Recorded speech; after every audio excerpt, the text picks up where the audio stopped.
Hi everyone, welcome back to my new vlog. তো আজকে কিন্তু আমরা সবাই মিলে বেরিয়ে পড়েছিলাম ঘুরতে। তো আমরা কোথায় যাচ্ছি সেটা জানতে হলে কিন্তু পুরো ভিডিওটা লাস্ট পর্যন্ত দেখতে হবে, তো দেখতে থাকো। তো অনেক দিন পর আমি কিন্তু এভাবে রেডি ফেডি হয়ে বাইরে বেরিয়েছিলাম। তো সত্যি কথা বলতে আমার কিন্তু বেশ ভালো লাগছিল। তো আমরা কিন্তু সবাই মিলে চলে গেছিলাম চণ্ডী মেলাতে। তো এখানে আমি ছিলাম, মানু ছিল, কোয়েল ছিল আর ছিল গৌরব। তো আমরা কিন্তু মেলাতে ঢুকে প্রথমেই চলে গেছিলাম কোরিয়ান আইসক্রিম খেতে। তো এখানে আমরা দেখছিলাম যে কোরিয়ান আইসক্রিমটা কিভাবে বানাচ্ছিল। তো যাই হোক, এরপরে কিন্তু আমরা একটা কোরিয়ান আইসক্রিম নিয়ে নিয়েছিলাম। তো এরপরে কিন্তু গৌরব আমাকে এখানে নিজের হাতে কোরিয়ান আইসক্রিমটা খাইয়ে দিচ্ছিল। তো সত্যি বলতে আমার কিন্তু বেশ ভালো লাগছিল। আইসক্রিম খাওয়াতে খাওয়াতে গৌরব কিন্তু আমার গালে আইসক্রিম লাগিয়ে দিয়েছিল। তো এটা নিয়ে আমরা কিন্তু প্রচুর হাসাহাসিও করছিলাম। তো আইসক্রিমটা খাওয়ার পর আমরা কিন্তু সবাই মিলে চলে গেছিলাম রাইডস চড়তে।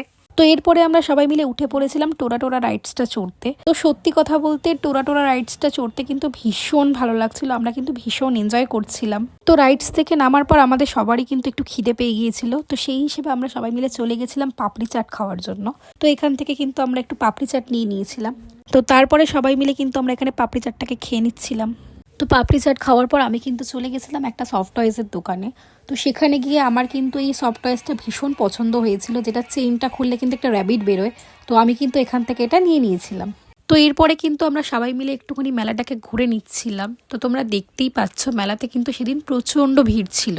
তারপরে ঘুরতে ঘুরতে মানু কিন্তু এখানে একটা খেলনার দোকানে একটা তবলা দেখেছিল, যেটা আমার ভীষণ ভালো লেগেছিল। ওখানেই তবলাটাকে বাজাতে লেগে গেছিলো।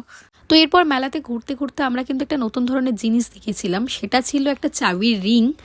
তো ওই চাবির রিংটাতে কিন্তু ছোট ছোট ডল ছিল, যেটা প্রেস করলে কিন্তু ওদের ফেসের রিয়াকশানগুলো চেঞ্জ হয়। তো ওটা কিন্তু দেখতে বেশ ভালো ছিল। তো এরপরে আমি কিন্তু চলে গেছিলাম আচারের দোকানে। তো সেখান থেকে আমি কিন্তু নিয়ে নিয়েছিলাম একটা কটন ক্যান্ডি, যেটা কিন্তু খেতে ভীষণ ভালো ছিল। তো এরপর কিন্তু আমরা ঘুরতে ঘুরতে চলে গেছিলাম চণ্ডী মন্দিরটার কাছে। তো সেখানে গিয়ে আমরা দেখলাম যে চণ্ডী মন্দিরটা কিন্তু খোলা রয়েছে। তো আমরা যখনই যাই তখনই কিন্তু চণ্ডী মন্দিরটা বন্ধই থাকে। তো সেদিন কিন্তু সেখানে অনুষ্ঠান চলছিল, তো সেই জন্য কিন্তু চণ্ডী মন্দিরটা খোলা ছিল। সেই জন্যই কিন্তু আমরা মাকে একদম সামনে থেকে দর্শন করতে পেরেছিলাম।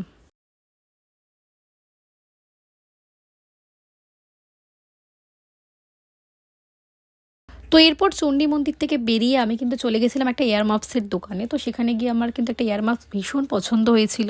তো সত্যি কথা বলতে আমি ওটা নিয়ে একটু দেখছিলাম যে কেমন লাগছে আমাকে। তো ওটা কিন্তু বেশ ভালো ছিল, বাট ওটা যেহেতু এখন ট্রেন্ডিংয়ে চলছে, তো সেই হিসেবে ওটার দাম কিন্তু প্রচুর বেশি ছিল। 350 থেকে 400 নিচে কিন্তু ওটা ছিল না। তো সেই হিসেবে আমি ভেবেছিলাম ওটা নিয়ে কোনো লাভ নেই, কারণ আমি ওটা একদিন দুদিনই হয়তো ইউজ করব, খুব একটা বেশি তো ইউজ করব না। সেই জন্য কিন্তু আমি ওটা নিইনি। তো যাই হোক, এরপরে কিন্তু আমাদের মেলাতে ঘোরা কমপ্লিট হয়ে গিয়েছিল। তো সেই হিসেবে আমরা কিন্তু মেলা থেকে বেরিয়ে যাচ্ছিলাম। তো যাওয়ার পথে আমরা কিন্তু এখানে জিলেপির অনেক দোকান টোকান দেখেছিলাম। তো সেই হিসেবে আমরা বাড়ির জন্য কিন্তু কিছু খাবার কিনে নিয়েছিলাম। তো যাই হোক, মেলা থেকে বেরিয়ে আমরা বুঝতে পারলাম যে অনেকটাই রাত হয়ে গেছে। তো সেই হিসেবে আমরা দেরি না করে সোজা চলে যাচ্ছিলাম মানুর বাড়ির দিকে, মানুকে বাড়িতে ড্রপ করার জন্য। তো মানুকে বাড়িতে ড্রপ করে আমরা গাড়িটা নিয়ে সোজা কিন্তু চলে গেছিলাম গ্যারেজে গাড়িটা পার্ক করার জন্য। তো বাই গাইস, আজকের ব্লগটা আমি এখানেই শেষ করছি। ব্লগটা ভালো লাগলে অবশ্যই একটা লাইক কমেন্ট করে দিও। আর যদি আমার চ্যানেলটা এখনো সাবস্ক্রাইব না করে থাকো, তাহলে অবশ্যই আমার চ্যানেলটা সাবস্ক্রাইব করে দিও। দেখা হবে খুব তাড়াতাড়ি আমার নেক্সট ব্লগের সাথে। বাই।